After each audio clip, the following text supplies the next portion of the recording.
Welcome to Counters. In this lesson we'll be looking at depreciation and how to account for it in the journal entry and also in the statement of financial position. Now there are links in the description below. One will lead you to a video which explains different depreciation terms, which will be very helpful in understanding depreciation in general, and another will lead you to a video which has examples of how to calculate depreciation using the straight line method and the diminishing balance method. But here we'll simply look at how to account for it in the journal entry and the statement of financial position or balance sheet. Now here's a quick example. Depreciation for equipment bought on the 1st of January 2017 was 6,000 rand at year end. Now we're assuming this is the year end 2017, December that is. So how do we record it using the journal entry? Well, we know that depreciation is an expense and expenses increase on the debit side. So our first account is depreciation and the amount there is 6,000 rand. So when you put depreciation in the journal entry, you are referring to depreciation which relates to this period and this period alone. And what is the contra account? The contra account is accumulated depreciation. Accumulated depreciation is a contra asset account, or also known as negative asset account. So accumulated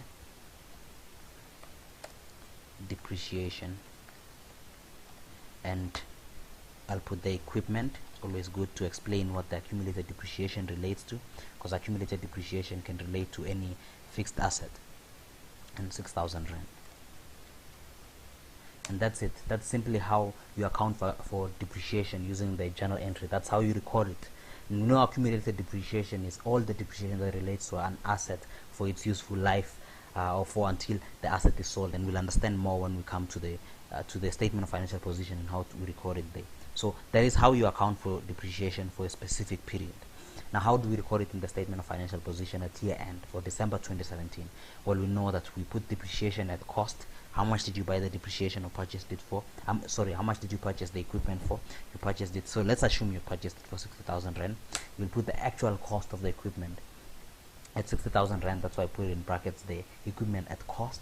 And then you'll also put the accumulated depreciation which relates to equipment.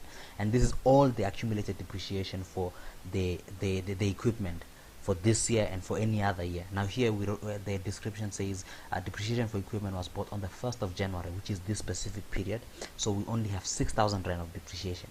If the equipment was bought last year in January, we'd have 6,000 rand for last year and 6,000 rand for this year, and we'd put them together, which will make them 12,000 rand. But in this case, we just have 6,000 rand because it was bought this year. So accumulated depreciation in the statement of financial position is all the depreciation that relates to that asset, and it will accumulate until the asset is fully depreciated or until the asset is sold.